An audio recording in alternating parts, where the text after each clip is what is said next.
মনে রাখবে নিঃশ্বাসের কোনো বিশ্বাস নাই। আজ আছি কাল চলে যেতে হবে। কি মুখ দেখাবেন কবরের জমিনে?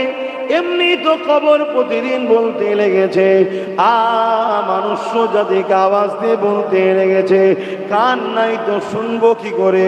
কবর দৈনিক ঘোষণা দিতে লেগেছে, ওরে আল্লাহর বান্দা বান্দি রে, জমিনের ওপরে বড় অহংকারের সঙ্গে ঘুরছি, জমিনের ওপরে বড় তাকাব্বুরির সঙ্গে ঘুরছে, জমিনের ওপরে আল্লাহ রসুলকে ভুলে ঘুরছে, জমিনের ওপরে পাপাচার করে বেড়াচ্ছে, জমিনের ওপরে ইসলাম বিদ্বেষীদের সঙ্গে ঘুরে বেড়াচ্ছে। মনে রাখবি, তুই যত বড় মানুষ না কেন, আমার বুকের মধ্যে তোকে আসতে হবে। এই কবর কিন্তু একা থাকার জায়গা, এই কবর কিন্তু ক্ষমা করে জায়গা, এই কবর কিন্তু অন্ধকার জায়গা, এই কবরের জমিনে তোকে আসতে হবে। মনে রেখে দিবি, এই কবরের জমিনে কেউ তোর সাথে আসবে না। এই কবরের জমিনে আসার আগে তৈরি হয়ে আয়। এই কবরের জমিনে আসার আগে তুই যদি দুনিয়ায় দাদাগিরি দিয়ে মানুষের উপরে জুলুম করে আসে, এই কবরে আসার আগে ইসলাম বিরোধী কর্মকাণ্ড করে, আল্লাহ ও রসুলের বিরোধী কর্মকাণ্ড করে, ইসলামের বিদ্বেষী কর্মকাণ্ড করে, জমিনের উপরে গরীব এতিম অসহায় মানুষদেরকে আত্মসাৎ করে জুলুম করে এই কবরের জমিনে যখন আসবে, তখন মনে রাখবি দুদিকের মাটি এমন ভাবে চেপে চেপে রাসূলুল্লাহ দেখিয়েছে, যেমন দুটো আঙুল ঢুকে গেল, এই দিকের পাঁজর এদিকের পাঁজর, এইভাবে তোমাকে চেপে চূর্ণ বিচূর্ণ করে দেওয়া হবে। কিন্তু মনে রাখবে, ওখানে শুধু কষ্ট হবে, মরণ হবে না। দুনিয়ায় কষ্টর পরে মরণ আছে, ওখানে কষ্টর পরে কিন্তু মরণ নাই। ভেবে চলো।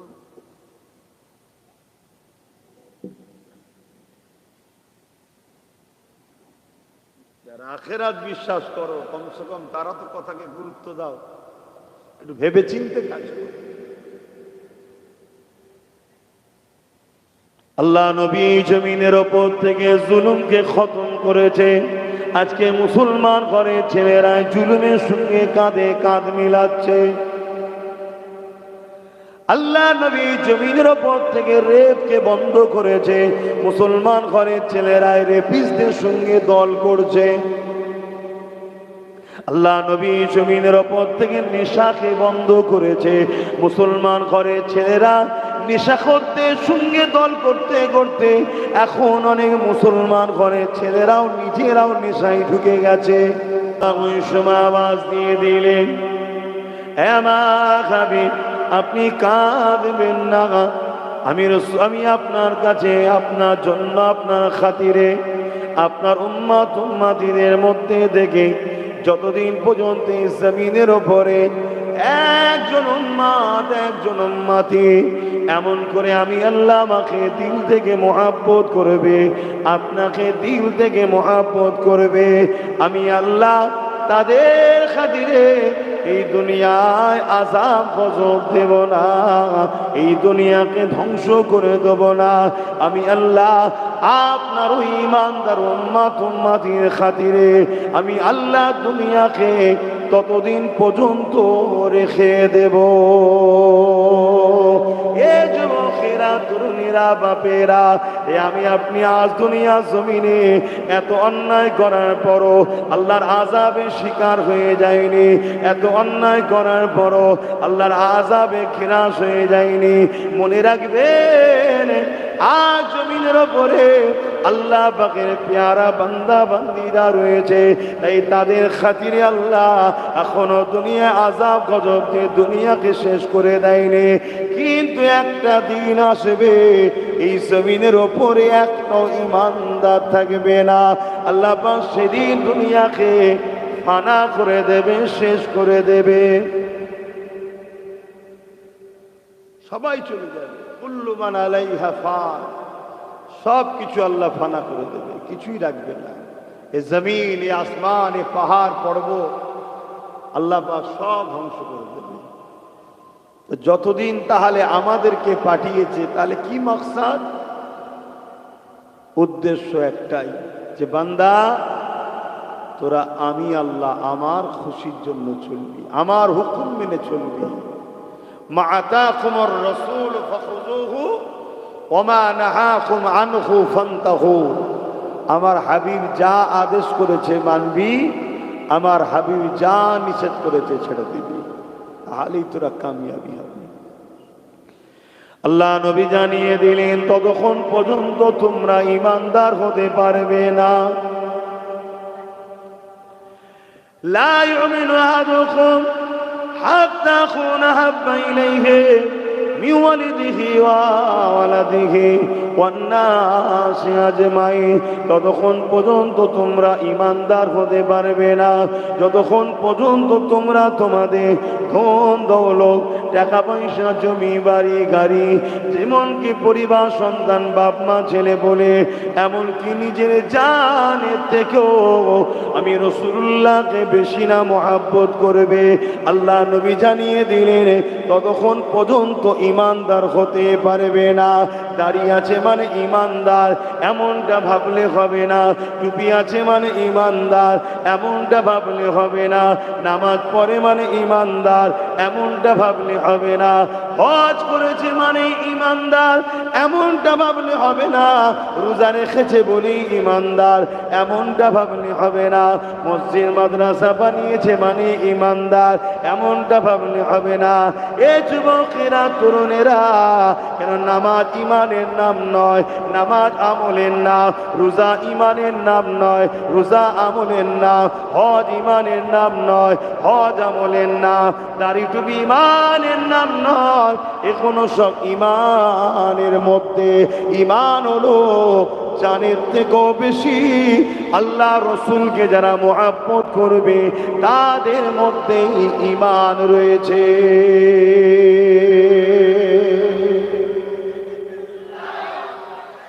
আল্লাহ, তাহলে আপনি আপনার দিলকে প্রশ্ন করুন, আপনি নিজেকে প্রশ্ন করুন যে আপনি কি সত্যি সবকিছুর থেকে রসুলকে বেশি ভালোবাসেন? আপনি প্রশ্ন করুন। আপনি সব জায়গায় যে ভিড় করে বসতে পারেন আর আপনার নবীর আলোচনার মাহফিলে আপনি গরম হচ্ছে বলে ফাঁকায় ফাঁকায় বসে আছেন, এটাও কি মহব্বতের লক্ষণ? নিজেকে প্রশ্ন করুন না। আমাদের তো কাজ ধরিয়ে দিয়ে, রে বাপ, আপনার কবরে আমি জবাব দেবো না, আমার কবরে আপনিও দেবেন না। কোনো একটা জায়গায় আপনাদের সঙ্গে আমাদের সম্পর্ক আছে, একটা দাদা হুজুর ওসিলা, তাই চেষ্টা করছি দুনিয়াতেও যাতে বাঁচানো যায়, আখেরাতেও যাতে জাহান্নাম থেকে বাঁচানো যায়, চেষ্টা। কিন্তু কেউ যদি নিজে থেকে মরতে চায়, জোর করে যদি কেউ আগুনে ঝাঁপ দিতে চায়, তাকে আমি রুখবো কি করে? আবার এ কথা বললে অন্যদিকে ইশারা চলে যাচ্ছে, আর বিপদ। কথা বলেও তো শান্তি নেই, এমন এমন সব কথা বলে ফেলেছে। যাক, আমি ওই খেয়ালে বলছি।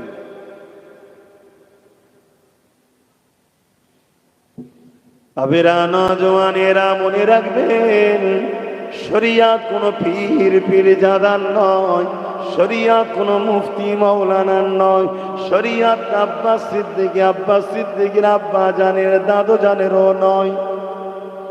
শরিয়াতটা হলো নবী মুহাম্মদ রাসূলুল্লাহ। এখানে কোনো কম্প্রোমাইজ চলবে না। বাপ মার আগে হলো আল্লাহ ও রাসূল, স্বামী স্ত্রীর আগে হলো আল্লাহ ও রাসূল, সন্তানদেরও আগে হলো আল্লাহ ও রাসূল, জমি জায়গার আগেও হলো আল্লাহ ও রাসূল। এটাই তো আল্লাহ পরীক্ষা নিবার জন্য এই দুনিয়া জমিনে আমাকে আপনাকে পাঠিয়েছে।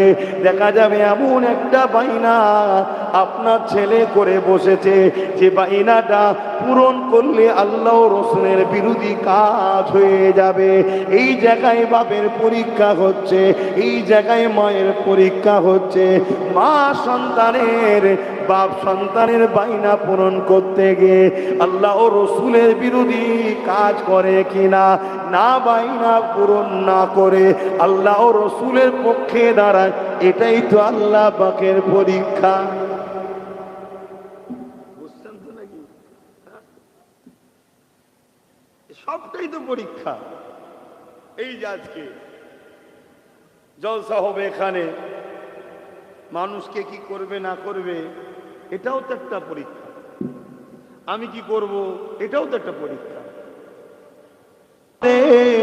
আমার ঘরের ছেলে বাপ ভালো মা ভালো, বাপ মাকে খারাপ বলছি না, কিন্তু সোহবতে খারাপ করে যাওয়ার দরুন আজ তোমার আমার পিছনে 100-200 কোটি টাকা খরচ করতে পর্যন্ত পিছপা হচ্ছে না। প্রয়োজন হয় 1-2 হাজার কোটিও খরচ করবে, কিন্তু বিনিময়ে লক্ষ লক্ষ কোটি টাকার সম্পদ ওয়াকাফকে ধ্বংস করে দিবার প্ল্যান পরিকল্পনা হচ্ছে না হয়নি?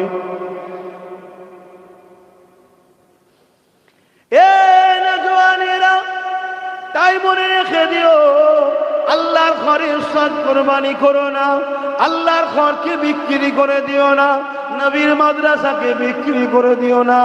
যে কবরস্থানে তোমার দাদা দাদি রয়েছে ওই কবরস্থান গুলোকে বিক্রি করে দিও না, ঈদগাহ খানকা গুলোকে বিক্রি করে দিও না সামান্য ভিক্ষার জন্যে।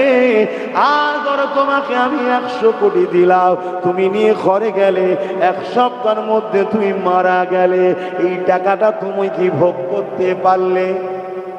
কিন্তু তোমার টাকায় তোমার ছেলে বলে ভর্তি আনন্দ করবে, আর তুমি কবরে কালা কানার মারে জাহান্নামের গর্তের মধ্যে পড়ে থাকতে হবে। একটু হুঁশ করে কাজ চালাও। আল্লাহ পাক জিহালে রেখেছে, শুকরিয়া আদায় করো। তোমার আমার আব্বা জান ইব্রাহিম আলাইহিস সালাম কত সুন্দর কথা বলেছিল, আমি আমার আল্লাহকে ভালোবাসি। আমার আল্লাহ যদি আমাকে নমরুদের আগুনে ফেলে পরীক্ষা নেয়, ইব্রাহিমের কাছে জান আগে না আল্লাহর ভালোবাসা আগে, ঈমান আগে না জান আগে।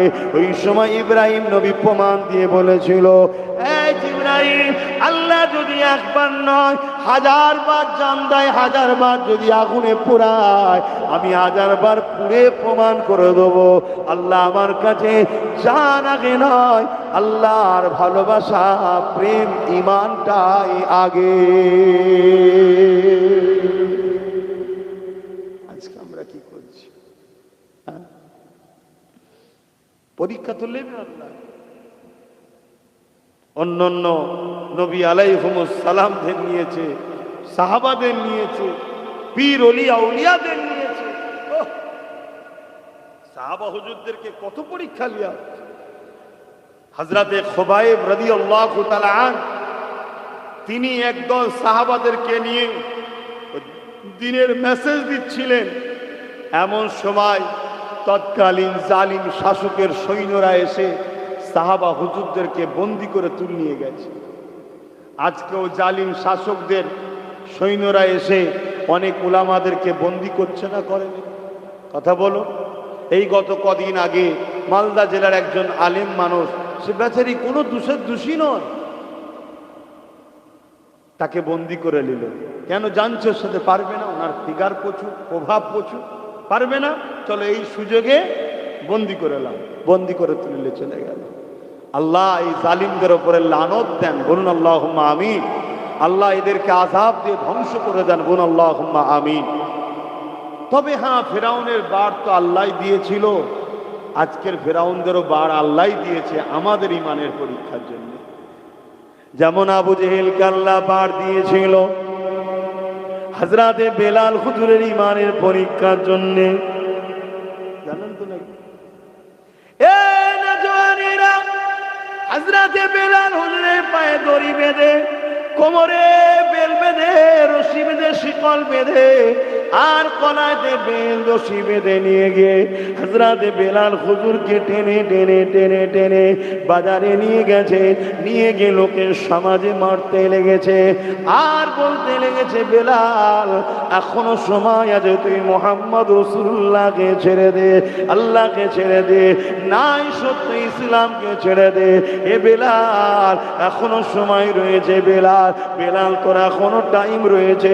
হযরতে বেলাল একই কথা বলতে লেগেছে, আমি দুনিয়ায় জান পর্যন্ত দিতে রাজি আছে, কিন্তু আল্লাহ রসুলকে ছাড়তে রাজি নয়। রডকে গরম করে হযরতে বেলাল হুজুরের ঠোঁটে টাকাতে লেগেছে, জিভ ঠোঁট পুড়ে যেতে লেগেছে। জবান তুতলা হয়ে গেল, তথাপিও বেলাল হুজুর এই তুতলা জবানে বলছে আশহাদু আল্লা ইলাহা ইল্লাল্লাহ ওয়া আশহাদু আন্না মুহাম্মাদান আবদুহু ওয়া রাসূলুহু। এ দুনিয়ার মানুষেরা, বেলাল হুজুর বলতে লেগেছে, জালিমেরা যতই জুলুম করিস না কেন, আমি আল্লাহ ও রাসূলকে ছাড়তে রাজি নয়। বেলাল হুজুরকে লোভ দিল প্রথম, লোভে যখন পারল না জুলুম করলো, জুলুমে যখন পারল না এবারে জানে মেরে দেওয়ার পরিকল্পনা করলো। কিন্তু আমার আল্লাহ সিদ্দিক আকবরের মাধ্যমে বেলাল হুজুরকে খরিদ করিয়ে আমার রাসূলুল্লাহর কদমে হাজির করিয়ে দিলে। আরো জোরে বলুন সুবহানাল্লাহ।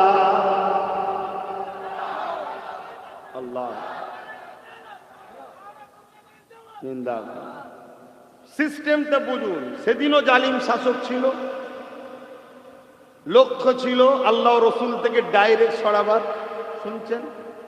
আজকের জালিম শাসকরা ডাইরেক্ট সরাচ্ছে না, ডাইরেক্ট সরালেই সমস্ত মুসলমান এক হয়ে তার বিরুদ্ধে হয়ে যাবে। যেমন আমরা সবাই এক কথায় একজনের বিরুদ্ধে, ঠিক তো নাকি? এখানে কারো দ্বিমত আছে? সব মুসলমান চেনে তাকে, কেন? সে ডাইরেক্ট আমাদের দুশমন। তাই তাদেরই তৈরি করা আরো সব অনেক দল আছে যেগুলো আমাদেরকে কিন্তু ডাইরেক্ট আল্লাহ রসুল থেকে সরাচ্ছে না। আসো, তুমি তোমার ধর্ম করবে, করো না, আসো দলের স্বার্থে আসো, দলীয় কাজে আসো। কিন্তু দলীয় কাজে নিয়ে গিয়ে ওই কাজ করাচ্ছে যে কাজ ইসলাম নিষেধ করেছে, দলীয় কাজে নিয়ে যে ওই কাজ করাচ্ছে যেগুলো ইসলাম বন্ধ করেছে। ইসলাম খুনকে বন্ধ করেছে, দলীয় কাজে নিয়ে যে খুন করাচ্ছে। ইসলাম নেশাকে বন্ধ করেছে, দলীয় কাজে নিয়ে গিয়ে নেশা করাচ্ছে। ইসলাম লুটাকে বন্ধ করেছে, জুলুম করাকে হারাম করেছে, দলীয় কাজের নামে গরিবের ঘর ভাঙাচ্ছে, গরিবের উপরে জুলুম করছে, মানুষের সম্পদকে দখল করছে। করছে না? করো। দেখছেন সিস্টেমটা একটু ঘুরিয়ে দিয়েছে। কেন? ডাইরেক্ট যখনই বলবে তখনই যেমন সব মুসলমান এক কথায় থুতু নিক্ষেপ করে দিয়েছে। কথা বুঝে আসছে না? বুঝতে পারছেন না? ইশারায় বললে বুঝতে পারছেন? আশা করছি সব বুঝছে। হ্যাঁ, কেন? ও ডাইরেক্ট। আমরা সবাই জানি দুশ্মন, কিন্তু দেখুন আরো অনেকে দুশ্মন আছে না? বল। হ্যাঁ, অথচ তারা আমাদেরকে নিয়ে যে অন্য ধারা দিয়ে সেই দেখুন ইসলাম বিরোধী কাজ করাচ্ছে। আর ইসলাম বিরোধী কাজ করলে ঈমান থাকবে? হ্যাঁ, খুব ভালো করে বুঝুন। একটা হলো নিজের ক্ষতি আর একটা ইসলামের ক্ষতি। নিজের ক্ষতি করলে কাবিরা গুনাহ হয়, কিন্তু ঈমান থাকে। নামাজ কাজা, রোজা কাজা, গান শুনে ফেলেছে, যাত্রায় গেছে, কথা বুঝে, এটা কি হচ্ছে? কাবিরা গুনাহ হচ্ছে। আর আরেকটা হলো কি ইসলামের ক্ষতি, আমার ভাইদের দ্বারা ইসলামের ক্ষতি করাচ্ছে। দেখুন, যদি বলেন কেমন, দেখুন অনেক মুসলমানকে দলীয় কাজের নামে ডেকে নিয়ে গিয়ে চলো আমাদের সাথে আসো, আমাদের সাথে আসো, তাদের সাথে মুসলমান সাথ দিচ্ছে। আর তারা শক্তিশালী হয়ে দেখুন তাদের রাজ পাওয়ারের দ্বারা আমার মাদ্রাসা ভাঙে। ভাঙছে না ভাঙেনি বলুন? তাহলে এটা কি ইসলামের ক্ষতি নয়? এই কথা বলছেন না কেন? এটা কি ইসলামের ক্ষতি নয়? তারা দেখুন রাজ ক্ষমতার দ্বারাই বোল্ডুজার দিয়ে পাঠিয়ে আমার ঈদগাহ ভাঙছে। দেখুন তারা রাজ ক্ষমতার দ্বারাই দেখুন আমার মাদ্রাসার শিক্ষা ব্যবস্থাকে ধ্বংস করে দিচ্ছে। দেখুন করছে না? করে। এটা কি ইসলামের ক্ষতি নয়? আজকে আমরা সবাই মিলে চলে আসো ভাই, ঠিক আছে তোমার ধর্ম তুমি করবে, তার ধর্ম সে করবে, কথাটা খুব সুন্দর বলছে। কিন্তু নিয়ে গিয়ে দেখুন তোমার আমার সহযোগিতায় তারা ক্ষমতায় আসলো। ক্ষমতায় আসার পর তারা কি করছে? তোমার আমার উলামা নির্দোষ, তাকে নিজে জেলে ভরে দিচ্ছে। শুনছেন? হ্যাঁ, আজান দিই কিনা দিলে শুনতে পাবো তো? হ্যাঁ হ্যাঁ, শুনতে পেলে ভালো। অপরদিকে কেউ বলছে কোরআনে সূরা তাওবার 5 নম্বর আয়াত হিংসা ছড়াচ্ছে, তার বিরুদ্ধে আমরা মুসলমান হাজার কেস করেছি, তাকে কিন্তু অ্যারেস্ট করছে না। দেখো খেয়াল করে, এদের সবার মাথাটা আলাদা, পিছনটা এক জায়গায়। রসুন দেখেছেন? রসুন ঘরে, আজকে ঘরে গিয়ে একটু দেখবেন আর আব্বাস সিদ্দিকীর কথাটা ভাববে। এরা হলে রসুন টাইপের, এদের মাথা কোনো কম বেশি থাকতে পারে, কালারটা আলাদা হতে পারে, সিম্বলটা আলাদা হতে পারে, পিছনটা তলাটা দেখবেন রসুনের সব এক জায়গায়। একটাই লক্ষ্য, ইসলাম মুক্ত ভারত করতে হবে। কথা কিছু মাথায় ঢুকছে? তো এই জায়গায় দাঁড়িয়ে থেকে ও যে পাওয়ারে আমার বিরোধী করছে, ওই পাওয়ারটাকে দিয়েছে কে? আমারই ইসলামের লোকেরা। এই জায়গায় ওর মোকাবেলায় আমি আব্বাস সিদ্দিকী জলসার মাধ্যমে বুঝাচ্ছি, ইমাম বুঝাচ্ছে, ইমাম আলেম ওলামাকে ওদের হাতে পাওয়ার আছে, জুলুম করছে। তাহলে আমাদের হাতেও পাওয়ারের দরকার আছে না? কিন্তু এটা যেই বলবো, দিনের শেষে কি বলবে? তোমরা যদি ওরকম করো তাহলে তো প্রকাশ্য দুশ্মন চলে আসবে, বলছে না? বলে না? কিন্তু প্রকাশ্য দুশ্মন এলে কোনো মুসলমান কি প্রকাশ্য দুশ্মনের সাথে যাবে? জোরে বলেন। কিন্তু ওতে তাতে সব আছে না নাই? আমরা 40% সব জায়গায় ভাগ হয়ে আছি না নাই? কথা বুঝে আসছে না নাই? দ্বিতীয় নম্বর কথা, প্রকাশ্য দুশ্মনকে আসলে সবচেয়ে বেশি ক্ষতি কাদের হবে ভাই? বলুন বলুন। আমাদের মুসলমানদের। তা আমরা কি কখনো প্রকাশ্য দুশ্মনকে আস্থা দেবো? জোরে বলেন। কিন্তু যে প্রকাশ্য দুশ্মনের, শোনা যাচ্ছে? মাইকটা বন্ধ করো। যে প্রকাশ্য দুশ্মনের, শুনছেন?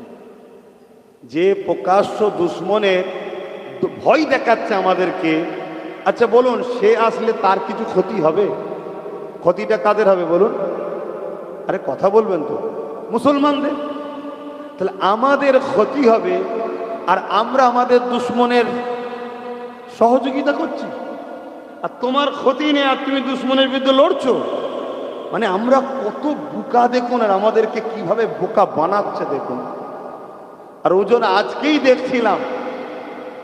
দেখছিলাম কোন এক শয়তান, যাকে এক সময় আমি জাহান্নামের কুকুর ফতোয়া দিয়েছিলাম, সেলে খুব সমালোচনা হয়েছিল না? কিছুদিন আগে দেখছিলাম ওই জাহান্নামের কুকুর আর একজনকে বলছে এটা আমাদের আল্লাহ। দেখেছেন না? দেখেন না?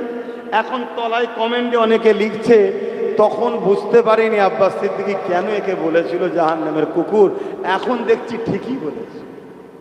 কথা বুঝতে যাক, দেরি হলো, আমার কথা একটা একটা করে আল্লাহর রহমত মিলছে। যাই হোক, তো সেই জায়গাতে দেখা যাচ্ছে কি, সে আবার প্রকাশ্য দুশ্মনের বাড়ি চলে গেছে, যে একসাথে বেশ হাসি খুশি করছে। দেখছেন না? মনে রাখবেন, আমার কম বুঝাবার দায়িত্ব, বুঝাচ্ছি। ভালো লাগলে হ্যাঁ হ্যাঁ বলুন, না ভালো লাগলে কেটে পড়ুন। আব্বাস সিদ্দিকীর কোনো অসুবিধে নাই। কথা কিছু মাথায় ঢুকছে? 5টা বছর আগে যখন একটা চিন্তা আমি নিয়েছিলাম, সবাই বলেছিল আব্বাস সিদ্দিকী ঘরে ঢুকে যাবে, ও আর বাইরে বেরোতে পারবে না। অনেকে বলেছিল যে ও আর থাকতে পারবে না এলাকায়। আমি ভালোভাবেই আছি 5 বছর, আলহামদুলিল্লাহ। আগামী দিনও আমার আল্লাহর উপরে ভরসা করে আছি, তো আল্লাহর দয়ায় ভালোই থাকবো, আমার অসুবিধে নেই। কিন্তু আপনি একটু ঠান্ডা মাথায় কথাগুলো ভাববেন। এক তো আপনাকে প্ল্যান মাফিক ইসলামের দুশ্মন বানাচ্ছে, তাতে করে আপনার আখেরাত যাচ্ছে। আবার দুনিয়াতেও বলুন, আপনাদের কটা ছেলে আইএস আছে? মুসলমানদের কটা আইএস আছে বলুন? আইপিএস কটা আছে? ডিএম কটা আছে? বিডিও কটা আছে বলুন? আছে কেন? আল্লাহ কারে ছেলেপুলে তো কম নয়, ছেলেপুলে তো অনেক হয়েছে। জজ নেই কেন? উকিল নেই কেন? শুনছেন আমার কি বলছি? দেখুন, ঠিক জায়গায় কিন্তু আপনাদের ঘরে মেরে রেখে দিয়েছে। আচ্ছা, কটা মুসলমানদের মন্ত্রী আছে, নেতা আছে বলুন? কথা বলছো না তো? কটা আছে? একটা বলুন, একটা বলুন। পশ্চিম বাংলার মানুষ তো আমরা, পশ্চিম বাংলায় একটা মুসলিম নেতার নাম বলুন, যে মন্ত্রী বা কোনো পদে আছে, একটা নাম বলুন। পারবেন কি গো? বলতে পারবেন? হ্যাঁ কি না বলবেন তো? যদি পারেন বলুন না, একটু নামটা আমি শুনি, আমার তো জানা নেই। যে মদের বিলে সই করে তার ঈমান থাকে, তাকে মুসলমান মনে করলেন কেন? কথা বলুন। তাহলে সে ছিল ভালো, তাকে নিয়ে গিয়ে কোন জাহান্নামে ঢুকিয়ে দিল দেখলেন? সে গোলাম হয়ে গেল না হলো না? তার স্বাধীন আছে? সে বলতে পারবে যে মদ আমার ইসলামে হারাম, আমি ওই বিলে সই করতে পারবো না? তার বলার অধিকার রয়েছে? তাহলে সে আমাদের জন্য কি করবে? সে যদি আল্লাহর একটা আইন, হারাম যাকে আল্লাহ করেছে, সেই বিলটাতে সই করবো না এটা বলার যদি ক্ষমতা তার না থাকে, তাহলে সে আমার কওমের জন্য কিছু বলার ক্ষমতা আছে? শুধুমাত্র ধোঁকা দিবার জন্য যখন দেখবে মুসলমান খেপে গেছে, তখন ড্যামেজ কন্ট্রোলের জন্য রাস্তায় নামানো হবে, যা একটু রাস্তায় যা, যে বল আমার সঙ্গে কথা হয়ে গেছে, সব আছে আমাদের সাথে। বলেন দ্বিতীয় নাম বলুন, কে আছে? আছে কেউ? তাহলে আপনারা কি করবেন? উদাহরণস্বরূপ বলছি, একদিকে 50,000 লোক আর একদিকে 10টা লোক আছে, কিন্তু 10টা লোকের হাতে AK-47 আছে। 50,000 লোক খালি হাতে আর 10টা AK-47 লোক আছে। বলুন এই 50,000 ভিড়ের কোনো দাম আছে 10 জনের কাছে? বলবেন তো হ্যাঁ কি না? তাহলে আপনি 50 কোটি নিয়ে কি হবে? আপনার মতো এত থেকে কি লাভ? আমি কি বুঝাচ্ছি মাথায় ঢুকছে? অতএব যদি বাঁচতে চাও আগামী দিনের ইজ্জতের সাথে, এবং নিজের ধর্মীয় স্বাধীনতাও যদি চাও, নিজের মসজিদকে যদি বাঁচাতে চাও, নিজের মাদ্রাসা মুক্ত ওয়াকফকে যদি বাঁচাতে চাও, একটু বুঝে বুঝে পা ফেলো, একটু বুঝে বুঝে চলো। ভয় সেই দিনের শেষে একটাই দেখাবে, তোমরা যদি এরকম করো প্রকাশ্য দুশ্মন এসে যাবে। আর যারা এই ভয় দেখাচ্ছে তারা আসামে যে দেখুন কি করছে। আসামে গিয়ে তাদের কিচ্ছু নেই, আসামে সিট দিব। আরে খুলে বলবো নাকি? অসুবিধা হচ্ছে আপনাদের? অসুবিধা হচ্ছে? আজকে আজানতে দিয়েছে, মাইক চালিয়ে দাও।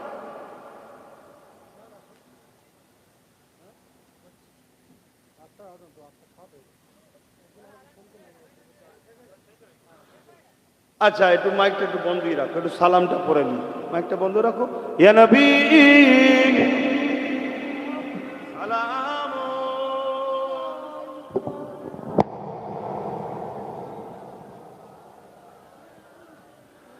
ইয়া হাবিব সালাম,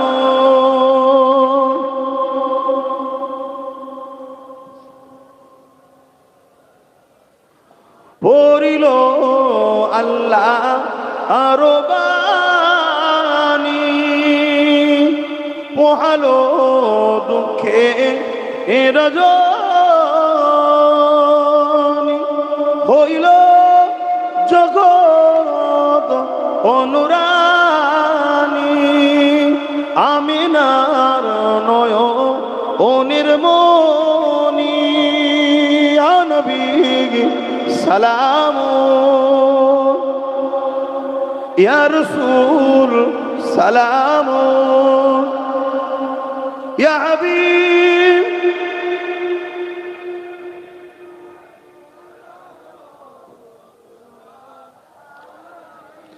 জিবরাইল দিলে যে আওয়াজ, খুলে দাও আসমানের দুয়ার, এসেছে নবী ঈদের সরদার, করিতে আল্লাহ আরো দিদার, ইয়া নবী সালাম, ইয়া রাসূল সালাম, ইয়া হাবিব সালাম, সালাওয়াতুল্লাহ। সকলে গায়ে গে বসুন। বালাগাল উলা বিকামালিহি, কাসাবাত তুজা বিজামালিহি, হাসানাত জামিউ সালিহি, সাল্লু আলাইহি ওয়া আলিহি, আল্লাহুম্মা সাল্লি আলা। ভাই আর 20 মিনিট সময় আছে, ছোট্ট করে কয়েকটা কথা বলছি। সামনে ভোট আসছে, তাই তো নাকি? আমি আমার বাপ মা ভাই বোনদেরকে একটু সতর্ক করছি, রাজনীতি করতে হবে, শুনছেন? কিন্তু রাজনীতি করতে গিয়ে ইসলামের দুশ্মন হওয়া হলে সেই রাজনীতি থেকে দূরে থাকা দরকার আছে না? না, রাজনীতি করতে হবে, কিন্তু রাজনীতি করতে গিয়ে যদি জাহান্নামে চলে যায় সেই রাজনীতি থেকে দূরে থাকা দরকার আছে না? নাই। বাস এতটুকু বুঝাবো, আর বুঝাবো না। ফেরাউনের পক্ষে না বিরুদ্ধে আপনারা? আপনারা ফেরাউনের পক্ষে না বিরুদ্ধে? কেন বিরুদ্ধে বলুন? সে তো মিশরে পড়ে আছে নীল কি বলে পিরামিডে, আপনি তার বিরুদ্ধে কেন? আরে বলবেন তো। সে আল্লাহর দুশ্মন, নবী মুসা সাল্লামের দুশ্মন, সে জালিম ছিল, অত্যাচারী ছিল, বদমাইশ ছিল, খুনি ছিল, প্রজাদের উপরে জুলুম করত, এক কথাই জালিম শাসক ছিল, তাই তো নাকি? আপনারা নমরুদের পক্ষে না বিরুদ্ধে? জোরে বলেন, কেন বিরুদ্ধে? সেও আল্লাহ বিরুদ্ধে ছিল, জুলুম করত, অন্যায় করত, অত্যাচার করত, জালিম ছিল, ঠিক না বেটি? কথা বলেন। হ্যাঁ, বিরুদ্ধে। আচ্ছা, হতভাগা আকবরের নাম শুনেছেন? ভারতবর্ষে মোগলে আজম যে কোরআনের বিরুদ্ধে একটা কিতাব লিখেছিল দ্বীনে ইলাহি, আপনারা তার পক্ষে না বিরুদ্ধে? আরে কথা বলবেন তো, কেন বিরুদ্ধে? সে তো মুসলমান, আকবর নাম তো। তাহলে আমরা শুধু নাম দেখিনি, কে ফেরাউন, কে নমরুদ, কে আকবর জানি না। আমাদের লড়াই হিন্দুর বিরুদ্ধে নয়, আমাদের লড়াই আদিবাসী দলিত সাঁওতাল বাগদি কোন ধর্মের বিরুদ্ধে নয়, আমাদের লড়াই জুলুমের বিরুদ্ধে। যদি ধর্মের বিরুদ্ধে হতো তাহলে ফেরাউন না হয় বল চলো, নমরুদ আকবরের বিরুদ্ধে আমরা কেন? কেন সেও ছিল জালিম। কথা মাথায় ঢুকছে? তাহলে আকবরও কোন ধর্ম ওটা আমার বিষয় নয়, সে জালিম আর বিরুদ্ধে। তাহলে আজকেও যদি কোনো মুসলমান যদি জালিম হয় তার পক্ষে না বিরুদ্ধে? আর কোনো যদি অমুসলিম, সে আমার ধর্মের নয় কিন্তু জুলুমও করে না, মানব প্রেমিক, যেমন নেতাজি ছিলেন, রবীন্দ্রনাথ টেগর ছিলেন, আমরা কি তার বিরুদ্ধে? আচ্ছা বলো, কেন? সে তো হিন্দু তো না, সে তার ধর্ম তার কাছে, কিন্তু মানুষটা ভালো, দেশের জন্য লড়েছে, স্বাধীনতা সংগ্রামী, ইনি বড় কবি ছিলেন, ঠিক তো নাকি? তার ধর্ম নিয়ে আমার প্রশ্ন নয়, সে মানুষটা ভালো, যে হয় তাকে ভালো বলি, মানুষটা যে খারাপ হয় সে মুসলমান হলেও তার বিরুদ্ধে আমরা, তাই তো নাকি? এটা আমাদের নীতি। তাহলে আজকের দিনে আমরা কেন্দ্রের মোদী সরকার বিজেপির পক্ষে না বিরুদ্ধে? কেন্দ্রের মোদী সরকার তার পক্ষে না বিরুদ্ধে? কেন বিরুদ্ধে ভাই বলুন? সে জালিম। সে আসার পর থেকে আমার দেশের জিনিসপত্র, জায়গা জমি বিক্রি হচ্ছে, জিডিপি বেড়ে গেছে, কথা বুঝে আসছে, দেশ ধ্বংসের দিকে যাচ্ছে, জিনিসপত্রের দাম বেড়ে যাচ্ছে, রেপ হচ্ছে, জুলুম হচ্ছে, ঠিক তো নাকি? পাশাপাশি নতুন করে আবার সে ওয়াকাফকে মিটাতে চাইছে, আমার ধর্মেরও দুশমন, ঠিক তো নাকি? আচ্ছা, তাই তার বিরুদ্ধে আমরা, কিন্তু সবাই বিরুদ্ধে তো নাকি? হ্যাঁ, বিরুদ্ধে। আচ্ছা, জিজ্ঞেস করতে চাইছি, আমাদের যে রাজ্য সরকার, এখন তো ভোট এসে গেছে, এই সরকারের আমরা পক্ষে না বিরুদ্ধে? এটা সবাই বলুন। আমাকে যদি জিজ্ঞেস করেন, আমি বিজেপিরও বিরুদ্ধে, রাজ্য সরকারেরও বিরুদ্ধে। কেন বিরুদ্ধে ভাই? বিজেপিকে এই রাজ্যে করে, এ পাশ করে, ও ওয়াকফ আইন করলো, এ এখানে বললো আমার রাজ্য হবে, ও এসআইআর করে বললো, এ 250 টাকা 250 কোটি খরচ করে 90,000 কি বলে অফিসার দিয়ে এসআইআর এর বিলে সই করে রাজ্যে চালু করে দিল। কথা শুনছেন? আবার এই রাজ্য সরকার, ও যেমন মাদ্রাসা ভাঙছে, এই রাজ্য সরকার দেখছি ওই কি বলে দুর্গাপুরে বোল্ডুজাতে মাদ্রাসা ভাঙছে, নদিয়াতে বোল্ডুজাতে ঈদগাহ দখল করছে, কলিকাতায় 60টার কাছাকাছি মসজিদ তালা মেরে দিয়েছে, ওয়াকফ চুচুড়ার মসজিদে তালা মেরে দিয়েছিল, আমি আন্দোলন করে খুলেছিলাম, আপনারা জানেন তো নাকি? আল্লাহ খুলিয়েছে। তো এদের বিরোধী করার কারণটা হচ্ছে এটা, এরা জালিম, এরা অত্যাচারী, এদের বিরুদ্ধে ইসলাম। তাহলে আমি ইসলামের মান্যওয়ালা হয়ে এদের পক্ষে থাকতে জোরে বলেন পারি না। এবারে চলে আসে রসুল পাক সাল্লাল্লাহু আলাইহি সাল্লামের দুটো হাদিস বলবো, বলে দোয়া করে দেবো। প্রথম নম্বর হাদিস, ঈমান আছে না নাই বুঝবেন কি করে? ঈমান আছে না নাই বুঝবেন কি করে? ধরেন কেউ ভুল করছে আর তাকে ধরিয়ে দিল যেটা আপনার ভুল হচ্ছে, আর সে যদি অনুতপ্ত করে যে হ্যাঁ আমার এটা ভুল, তাহলে তার মধ্যে ঈমান আছে, বলুন সুবহানাল্লাহ। আর সে যদি অনুতপ্ত না করে যদি বলে আরে ওসব কথা রাখো তো, ওসব কথা শোনা যাবে না, তাহলে সে অন্যায় করো গোরামি করার জন্য তার ঈমান থাকবে না। কথা মাথায় ঢুকলো? আর বেঈমানের কখনো জানাজা পড়া যায় না, এটা মনে রাখবেন। দ্বিতীয় নম্বর কথা, আল্লাহ রসুল বলছে তিনটে বৈশিষ্ট্যের মধ্যে কোনো একটা বৈশিষ্ট্য নমুনা যার মধ্যে পাওয়া যাবে তার মধ্যে ঈমান আছে, আর এই তিনটের মধ্যে কোনোটা যদি পাওয়া না যায় তার মধ্যে ঈমান নেই। শুনছো আমার ভাইরা? শুনছো তো? হ্যাঁ, প্যান্ট শার্ট পরেছো, দাঁড়িয়ে দেখছো, প্যান্ট গান শুনছো, ওগুলো সব নিজের ক্ষতি করছো, গুনাহ হচ্ছে, বেঈমান নয়। কিন্তু বেঈমান যদি হয়ে যায় তার কিছু বাঁচার রাস্তা নাই। তিনটের মধ্যে প্রথম নম্বর কি? অন্যায় দেখলে হাত দিয়ে রুখবে। তাহলে আমার মসজিদ কেউ ভাঙবে, আমার ওয়াকফকে কেউ দখল করবে, এটা অন্যায় না? অন্যায় নয়। সে বিজেপি করুক আর টিএমসি করুক, অন্যায় না? অন্যায় নয়। বিজেপি মাদ্রাসা ভাঙলে অন্যায়, আর টিএমসি ভাঙলে কি নাই? কথা বলে? তাহলে ও দুশ্মন ও দুশ্মন নয়? কথা বলছে না তো? কিন্তু দিনের শেষে সেই প্রশ্ন একটা, তাহলে কি হবে? এটাই তো আল্লাহর পরীক্ষা। একদিকে ডাঙায় বাঘ আর পুকুরে কুমির, এর বীজখানে তুমি। একদিকে এ ইসলামের দুশ্মন, একদিকে ও ইসলামের দুশ্মন। এর থেকে ছাড়লে ও চলে আসবে, ভয় দেখতে পাচ্ছ? কথা বুঝাচ্ছে? এই জায়গায় তুমি কি ফায়সালা নেবে? এটাই তো পরীক্ষা। শুনছেন? এটাই তো পরীক্ষা আল্লাহ। তবে আমাকে যদি জিজ্ঞেস করো আপনি কি ফায়সাল্লাহ, আমার ফায়সাল্লাহ তাওয়াক্কালতু আলাল্লাহ। যেখানে যেখানে আমার ভাই আছে আমি সেখানে সেখানে ভাইয়ের সাথে আছি। কথা বুঝে আসছে না? অন্য কোনো জায়গায় আমি নেই। কথা কিছু মাথায় ঢুকলো? হ্যাঁ। তো ভাই আমার, তাহলে কি কথা বললাম শুনছেন?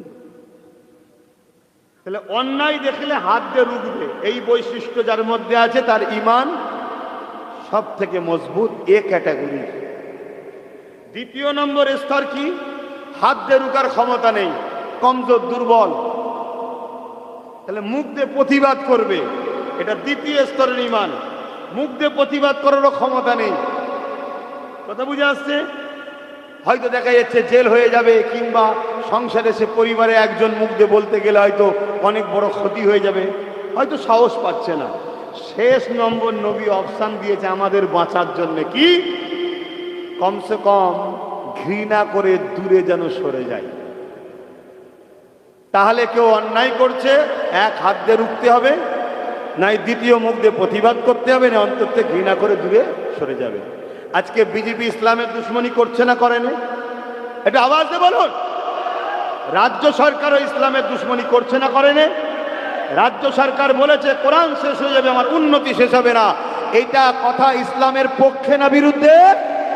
তাহলে এই যে অন্যায়, এই অন্যায় দেখার পর আপনার মধ্যে ঈমান আছে না নাই বুঝবেন কি করে? তিনটের মধ্যে একটা যদি বৈশিষ্ট্য থাকে তাহলে জানবেন ঈমান আছে।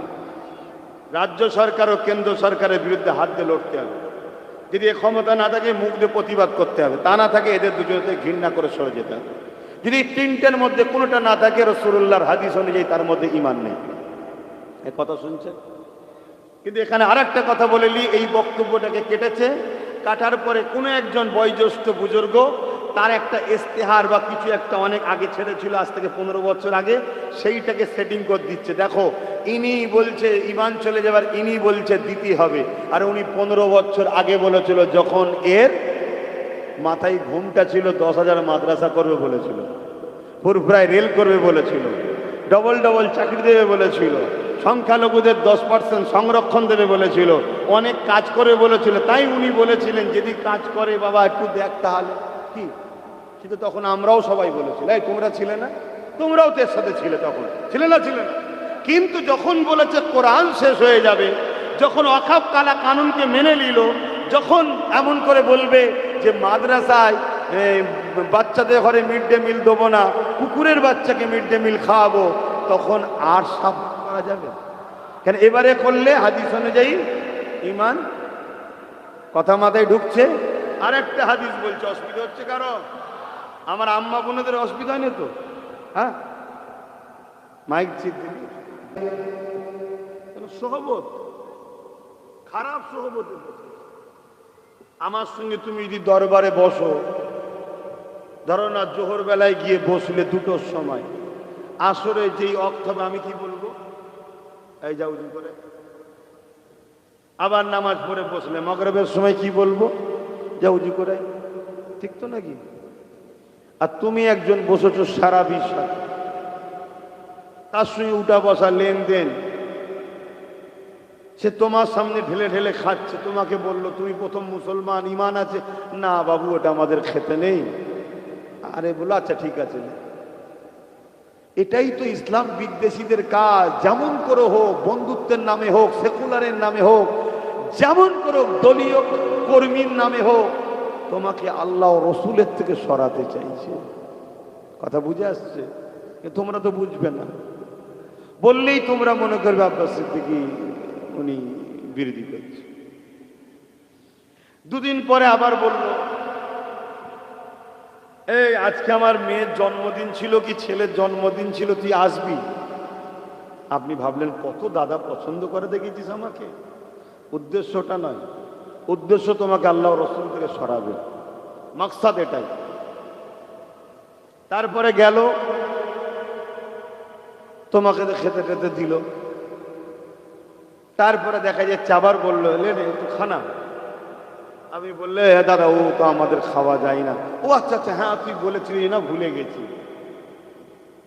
কিন্তু এর মধ্যে যে জিনিসটা তোমাকে খাইয়ে দিল, ওর মধ্যে অনেক ঝটকাওয়ালা জিনিস আছে, বুঝতে পারছেন? ঝটকা আল্লাহর নামে নয়,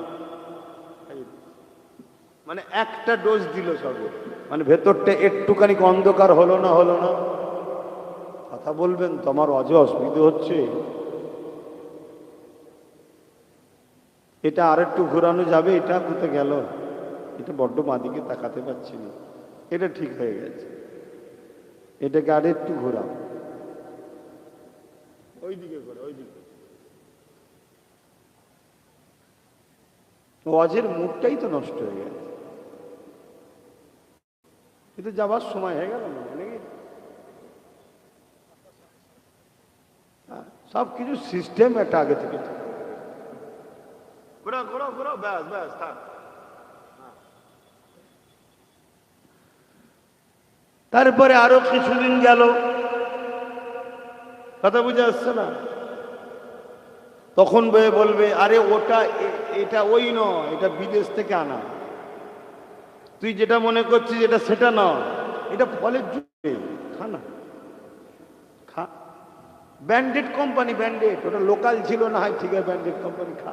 আরে এক ঢোক খেলে কি হবে, তখন তো অ্যাকচুয়ালি অলরেডি একটু ডোজ চলে গেছে, শুনছেন? ব্যাস, তাই বলে দিয়ে যায় আমার রাসূলুল্লাহর আদরের উম্মত উম্মতি তুমি আমি, সারা জীবনটা যে নবী তোমার আমার জন্য কেঁদেছে, আজ রওজা মুবারকে কাঁদছে উম্মত উম্মতি উম্মতি। সেই উম্মত উম্মতি আজকে রসুলের দুশ্মনের সঙ্গে উঠা বসা করলাম, রসুল্লাহ দুশ্মনের কাঁধে কাঁধ মিলিয়ে দিলাম। তারা আজকে বড় প্ল্যান করে তোমাকে আমাকে নানান দিক দিয়ে ধ্বংস করতে করতে করতে, যে জিনিসের সঙ্গে গায়রুল্লাহ শরীক করা হয় এই রকম খাদ্য তোমাকে আমাকে এখন খাওয়ানো চলছে। এ যুবকেরা, তরুণেরা, বাপেরা, মনে রাখবে না কোন রওজা মুবারকে আল্লাহ নবী তোমার আমার জন্য কাঁদতেছে। আল্লাহ পাক যেদিন কিয়ামতের দিন ঘোষণা করে দেবে, ওই দিনে আল্লাহ পাক হযরত জিবরাইল সাল্লামকে দুনিয়া জমিনে পাঠাবে।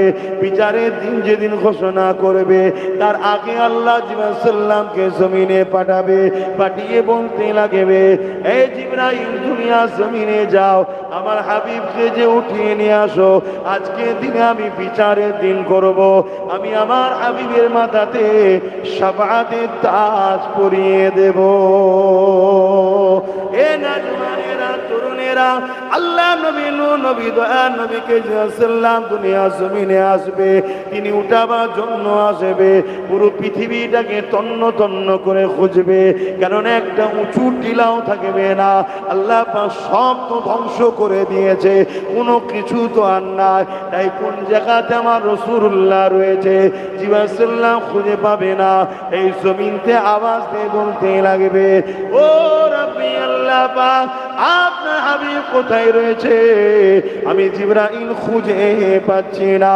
আল্লাহ পাক সময় বলতে লাগবে, এ জিবরাইল জমিনে কান লাগিয়ে লাগিয়ে শোনো, যে জায়গা থেকে দেখবে কান্নার আওয়াজ আসছে ওই জায়গাতে আমার খাবে তেনার গুনাহগার উম্মত উম্মতীদের জন্য কাঁদতেছে। আরো জোরে বলুন সুবহান।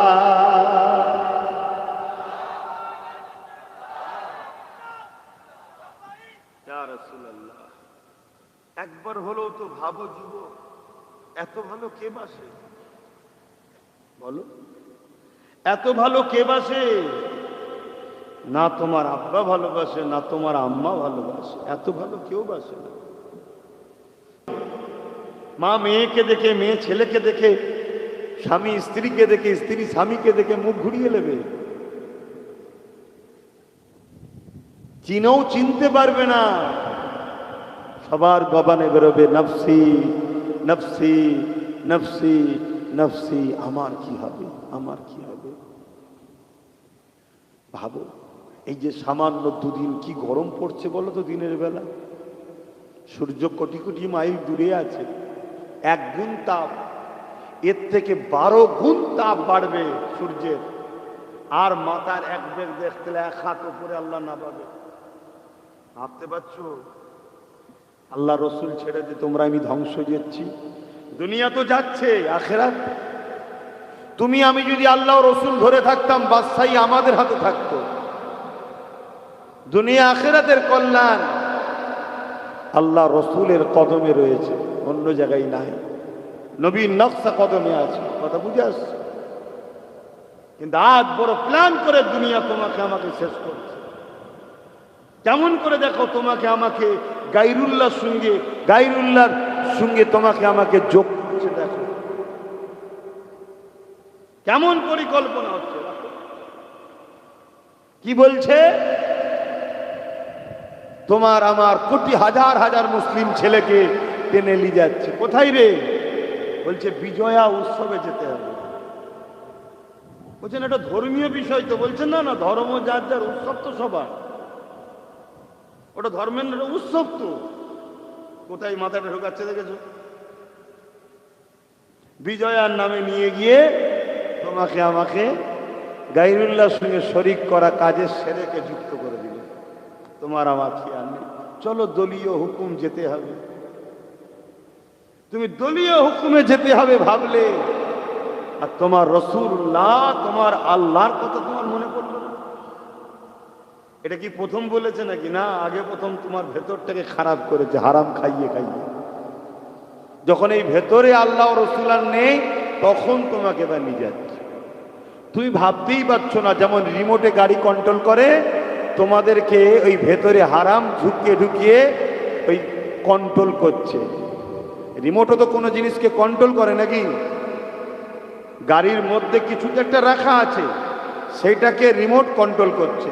তোমার মধ্যে এই হারাম খাদ্য ঢুকিয়ে তোমাকে ইসলাম বিদ্বেষীরা কন্ট্রোল করছে।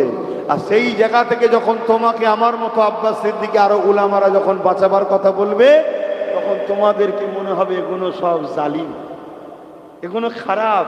আমাকে খারাপ মনে হয় না? হয় না অনেকের? হ্যাঁ মনে হয়। মনে হয় আমি ইসলামের দুশমন, মনে হয় অনেকের মনে হয়। কেন? তাকে কন্ট্রোল অন্যজন করছে, সে ইবলিসের পাল্লায় পড়ে গেছে। আমরা বোঝাবার এটা আমাদের দায়িত্ব। কাউকে কখনো জোর করে হাত ধরে টানবো না, এটা বোঝানো দায়িত্ব। কালকেও বুঝাবো, পরশু বুঝাবো, যতদিন আল্লাহ তৌফিক দেবেন আমি বুঝাবো, এটা আমার দায়িত্ব। তাতে রেজাল্ট কি হবে আমি জানি না, তুমি পরিবর্তন হবে কি হবে না সেও আমি জানি না। কি ফাইসাল্লা হবে আমি জানি, ও তো আল্লাহ জানে। কিন্তু আব্বাস সিদ্দিকীকে আল্লাহ নবীর বংশে দাদা হুজুরের আওলাদ করেছে, দ্বীনের এলেম দিয়েছে, মানুষের কাছে আল্লাহ আসার ব্যবস্থা করে দিয়েছে, মানুষের কাছে আমার পরিচয় ঘটিয়েছে।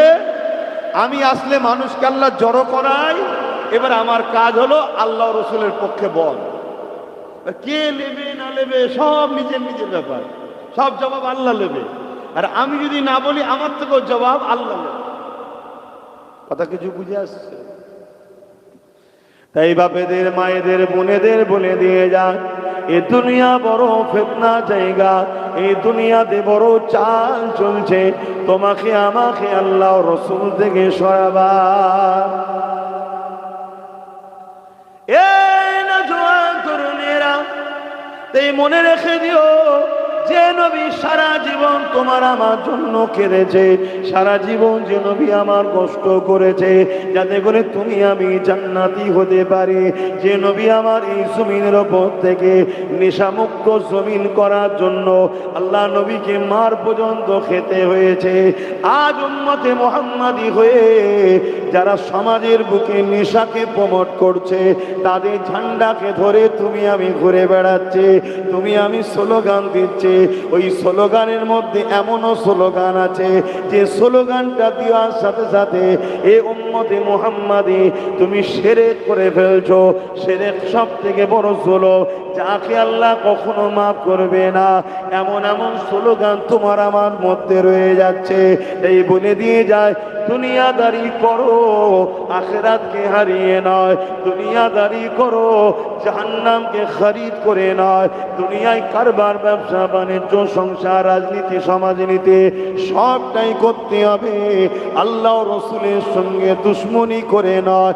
এই মনে রাখতে হবে যে আল্লাহ তোমাকে আমাকে জবানে কথা দিল, যদি আল্লাহ হাবা করত, যদি আল্লাহ বুবা বানাতো, তাহলে তোমার আমার কথা তো কেউ বুঝতে পারতো না। তোমাকে আমাকে বাপ মাও একদিন টন্টিটকিরি মারতো, বাপ মাও তোমার আমার ওপরে বিরক্ত হয়ে যেত। আল্লাহ পাক তা না করে তোমাকে আমাকে জবানে কথা দিয়েছে, আর তুমি আমি এমন এমন দলের ঝান্ডা ধরে ঘুরে বেড়াচ্ছি যেসব দলের স্লোগানের মধ্যে কুফরি রয়েছে, শিরকি রয়েছে। ওই শিরকি কুফরি স্লোগান দিলে তোমার আমার ইমানটা চলে যাচ্ছে, কেননা ওদের চক্র তো এটা। কিন্তু স্লোগানটা দিয়াচ্ছে দলীয় নামে, দলীয় নামে, কিন্তু উদ্দেশ্য হলো তোমাকে আমাকে আল্লাহ রসুল থেকে সরাবে। শুনছেন কেন কথা কোনো বুঝাচ্ছে? এখন সব স্লোগান দিচ্ছে তো সব ভাইয়ের, এখন আবার টাইম এসে গেছে। প্রচুর জোর চিল্লাচ্ছে। কি চিল্লাচ্ছে না? আদেও মানে বোঝে না, কি বলতে চাইছে সেটাও জানে না, স্লোগান দিয়ে বেড়াচ্ছে। একটু বুঝে বুঝে কাজ করুন। যদি বুঝার হয়নি, আর যদি কপালে হিদায়াত না থাকে, আমি কি করতে পারি? আমার দায়িত্ব। এই না জওয়ানেরা, আমার আম্মা জানেরা, আমার বোনেরা, মন দিয়ে শোনেন। আজ দুনিয়ার দিকে তাকিয়ে তাকিয়ে দেখেন, প্যালেস্তাইন যখন মরছিল, দুনিয়ার বড় বড় শক্তিশালী দেশগুলো তখন কিন্তু মজা নিচ্ছিল। প্যালেস্তাইনের মা বোনেদের যোধাপুর যখন লুটছিল, দুনিয়ায় তথাকথিত যারা সেকুলারের কথা বলে, দুনিয়ায় তথাকথিত যারা মানববন্ধন মনুষ্যত্বের কথা বলে, তারা কিন্তু সবাই মজা নিচ্ছিল। দেখুন দুনিয়ার সব মিডিয়া আপনাদের বিরুদ্ধে, দুনিয়ার সবাই মিলে তখন আপনার মা বোনেদের যখন লুটা হচ্ছে, সবাই তখন মজা নিয়েছিল। তারপরে যখন সুদানের উপরে জুলুম হলো, ওখানেও কিন্তু সবাই মজা নিচ্ছিল। মনে রাখবেন, আজ যারা আপনার দরদি সেজে আসছে, এরা কিন্তু শুধুমাত্র আপনাকে দরদি সেজে গায়ে মাথায় হাত দিয়ে ঢুকতে চাইছে, কেননা উদ্দেশ্য হলো আপনার দিল থেকে ঈমানটাকে বার করে নেওয়া।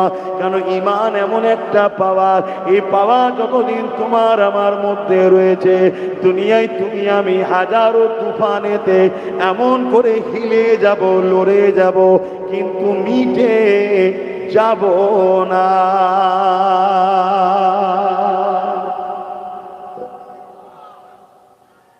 আল্লাহ, এটা চক্রান্ত চলছে আমার ভাই, বুঝুন। আর এই যে তোমাদেরকে যারা আমাদের মতো উলামারা বুঝবে, আমাদের জন্য বড় বিপদের দিন এখন।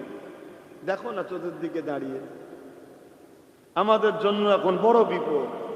যারা এখন হক কথা বলবে, মুসলিম সমাজকে জালিমদের থেকে দূরে থাকার কথা বলবে, সুদ ঘুষ জেনা ব্যভিচারী নেশা সমাজ বিরোধী, এক কথা ইসলামের বিরোধী কাজ থেকে দূরে থাকার কথা বলবে, তাদেরকে কিন্তু টার্গেট করা হবে, শুনছেন?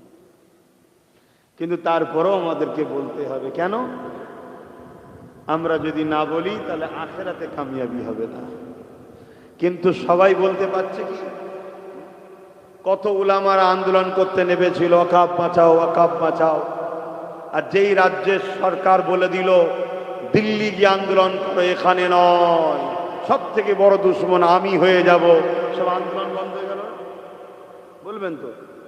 দেখুন, আমি আজকেও ওয়াকাফলে বলছি, কন্টিনিউ আমি কিন্তু রোজ বলে যাচ্ছি। আমার যতটুকু ক্ষমতা আছে মানুষকে জাগাচ্ছি, ওয়াকাফ চলে যাচ্ছে, আজ থেকে জাগাচ্ছি, 8-9 বছর হয়ে গেল জাগাচ্ছি। কিন্তু আমার হাতে পাওয়ার নেই, আমি কি করবো? আমার হাতে পাওয়ার আছে। আমি চেষ্টা করেছিলাম, রাজনীতির দল খুলে একটা তৈরি করেছিলাম, সব জানেন তো। তার জন্য কত মুসলমানের কাছে গাল খেতে হয়েছে, বাপ গাল খেয়েছে, মা গাল খেয়েছে। কিন্তু আল্লাহ একটা এমএলএ দিয়েছিল, নওশাদ সিদ্দিকী, সে যে সুপ্রিম কোর্টে কেস চালাচ্ছে এখনো ওয়াকাফকে যে পুরোভাবে যে ভেঙে ফেলতে পারছে না, দখল করতে পারছে না, কেন? কেসটা চলছে তাই। কিন্তু কালকে যদি ওখান থেকে রায় বেরিয়ে যায় জালিমদের পক্ষে, তো গেল। কেসটা এখনো চলছে, মুভ হচ্ছে, তাই আমার হাতে এছাড়া আর কি ক্ষমতা আছে বল? কিন্তু দেখুন, সেই সময় যারা অনেকে লাফালাফি করেছিল সব চুপ হয়ে গেল। পরবর্তীতে তারা এখন সব সেই জালিমদেরই আবার দলের টিকিট নিয়ে হই হই করছে। হচ্ছে না, হয়নি? তাহলে সবাই সব কথা বলে। আবার এই যে কথা বলে দেবো, দেখা যাবে তাদের কিছু ভক্ত আছে, তারা আমাকে গালিগালাজ করবে, ছোট বড় কথা বলবে। বাবারা, অত সহজ নয় আল্লাহ পাকে জান্নাতকে পাওয়া।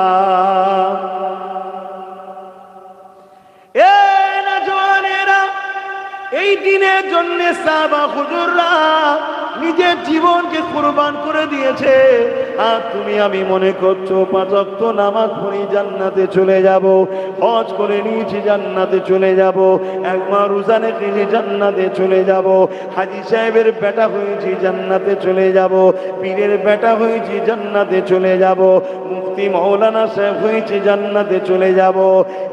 যুবকেরা, তরুণেরা, মায়েরা, বোনেরা, না না না না, আল্লাহ কোরআনে বলছে তোমরা কি মনে করো আমি বিনা পরীক্ষায় তোমাদেরকে জান্নাত দিয়ে দেবো? না না, আমার এমন একটা বান্দা নেই যাকে আমি পরীক্ষা ছাড়া জান্নাতে যেতে দেবো।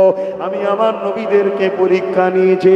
সব থেকে বড় বিষয়, যাকে না বানালে কুল কায়নাতকে বানাতাম না, সেই রাসূলুল্লাহকে আমি কত দিক দিয়ে আজমিয়েছি দেখো। কেন? দুনিয়ার জন্য তিনি মডেল, যাতে তোমরা শিক্ষা পেয়ে যাও যে আল্লাহ তার বন্ধুকে কত দিক দিয়ে আজমায়েছে, কত দিক দিয়ে পরীক্ষা নিয়েছে। রাসূলুল্লাহ যদি এত কষ্ট করে, তাহলে আমাকে আপনাকে কি করতে হবে? আল্লাহ নবী যখন দিনের জন্যে, মানবতার জন্য, ইনসাফের জন্যে, আল্লাহ সৃষ্টির জন্যে, জুলুমকে বন্ধ করার জন্যে, সমাজকে নেশামুক্ত করার জন্যে, আল্লাহ নবী যখন তায়েফের জমিনে গেলে, তায়েফের মানুষকে নায়ের দাওয়াত দেবে বলে, ওই সময় তায়েফের মানুষেরা ছোট ছোট যুবকদের ঘরে বাচ্চাদেরকে হুলিয়ে দিল। তারা এমন করে এসে আল্লাহ নবীকে পাথর নিক্ষেপ করতে লেগেছে। এ উম্মতে মুহাম্মাদি, তোমার মধ্যে যদি ঈমান থাকে তাহলে তো তোমার দিলটা কাঁদা দরকার, তোমার অন্তরটা একবার কেঁদে ওঠা দরকার। আর এই মসজিদের জন্য, এই মাদ্রাসার জন্য, এই কবরস্থান ঈদগাহর জন্য, এই নেশামুক্ত সমাজ গড়ার জন্য, এই জুলুম মুক্ত সমাজ গড়ার জন্য, এই সন্ত্রাসবাদকে মিটিয়ে দিবার জন্য, এই নারীদের অধিকার দিবার জন্য, এক কথা ইসলামের জন্য আল্লাহ নবী কতটা কষ্ট করেছে। তায়েফের জমিনে যখন গিয়েছিল, তায়েফের মানুষেরা আমার রাসূলুল্লাহকে পাথর ছুঁড়ে ছুঁড়ে ছুঁড়ে ছুঁড়ে নিক্ষেপ করেছে। আমার নবী পাকের শরীরে যেখানে পাথর লেগেছে ওখান থেকে দত্তার করে রক্ত বেরোতে লেগেছে।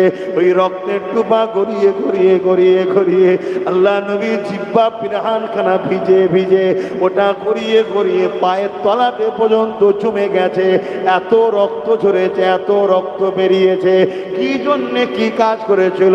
রাসূলুল্লাহ বলেছিল মানুষ মানুষের উপরে জুলুম করবে না।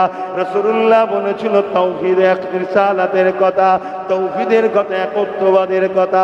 রাসূলুল্লাহ বলেছিল নারীদেরকে জ্যান্ত পুঁতে দিও না। রাসূলুল্লাহ বলেছিল নেশা করো না। রাসূলুল্লাহ বলেছিল গরিবের উপরে জুলুম করো না। রাসূলুল্লাহ বলেছিল ইনসাফের কথা।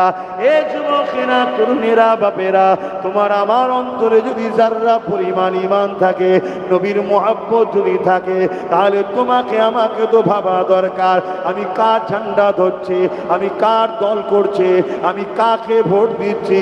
সে জিতে এসে আমার নবীর দ্বীনের পক্ষে দাঁড়াবে না বিপক্ষে দাঁড়াবে। যদি উপকার করতে নাও পারে, কমসে কম ক্ষতি যেন না করে, এতটুকু তো তোমার আমার ভাবা দরকার আছে না? না, কিন্তু ভাবছে কোথায়? কেউ 1000 দিলে খুশি, কি খুশি হচ্ছে নয়? হ্যাঁ, এখন তো আবার 1000ও নয়, এত চাপে পড়ে গেছে। বলছে 1 লাখ লাগবে, বল 2 লাখ লাগবে। একটা রিপোর্ট পেয়েছি, তথ্যটা তুলছি, একটা বুথে বলছে 1 কোটি করে দেবো। কাউকে একজনকে হারাবার জন্য উঠে পড়ে লেগেছে, বাকিটা বুঝে লাগে। একটা বুথে বলছে 1 কোটি করে খরচ করব। তা যদি 250 বুথ থাকে তাহলে 250 কোটি টাকা যদি খরচ করিস, হ্যাঁ তুই 5 বছরে মাইনে পাবি কত? বলছে 70 লাখ। পৃথিবীতে মনে হয় এমন পাগল কেউ আছে এত লস করবে? না, ও তো জানে। দেখাচ্ছে 70 লাখ, 2.5 কোটি খরচ হয়, হোক গে যাক। 250 কোটি খরচ হয়, হোক গে যাক। আমি তো একটা সই করে দেবো, 500 কোটি নিয়ে নেবো। কথা বুঝছেন না? বোঝেন না? শুধু কোনো কোম্পানিকে এলাকার জায়গাটা শুধু একটা সই করে দেবে, ব্যাস। তারপরে কোম্পানি কিভাবে দখল করতে এসে সব জানে। দেখো না, তোমাদের আশপাশে নিউ টাউন দখল হইলো না হলো না? কি হয়েছে না হয়নি? কিন্তু আমি অতি যাচ্ছি না। আমি বলতে চাইছি যে আমি আপনি কি করছি? হ্যাঁ, সামান্য লোভ লালসায় আমরা একবারও কবরের কথা ভাবছি না।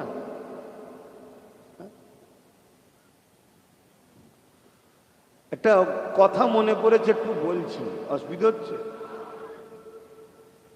আমি আমার বাপ, আমার মা, আমার ভাই, আমার বোনেদের বুঝাবো তো নাকি? হ্যাঁ, কোনো একটা ভোটের সময়, সামনে তো ভোট এসছে, কোনো এক ভোটের সময় একজন নেতা ভোটে দাঁড়িয়েছে। তো সে একটা মুরব্বী চাচার কাছে গেছে, যে বলছে চাচা তো ভোট এসেছে তো? বলছে হ্যাঁ রে বাবা, আমি জানি তো ভোট এসেছে। কি হয়েছে? বলছে আমি দাঁড়িয়েছি। তো ভালো কথা, দাঁড়িয়েছো ভালো কথা। বলছে চাচা 1000 টাকা দিচ্ছি, ভোটটা আমাকে দিও। চাচা ছিল খুব চালাক লোক, তো এখনকারের মতো বোকা নয়, আগেকারের মতো চালাক ছিল। বলছে বাবা 1000 টাকা দিবি, তুই তো খেয়ে খরচ করে ফেলবো, তোকে তো ভুলে যাবে টাকা শেষ হয়ে গেলে। এক কাজ কর, একটা গাধা কিনে দে আমাকে, একটা গাধা কিনে দে। হাটে বাজারে যাব, এখন সব সাইকেল গাড়ি, তখন তো গাধা ছিল। একটা গাধা কিনে দেবো বা চেপে টেপে ঘুরবো।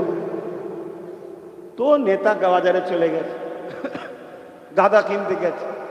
সারা দিন গরমে রোদে ঘুরে টুয়ে এসে মুখ টুক কালো করে আর করে বলছে চাচা আরে বাবা গাধা পেলাম না।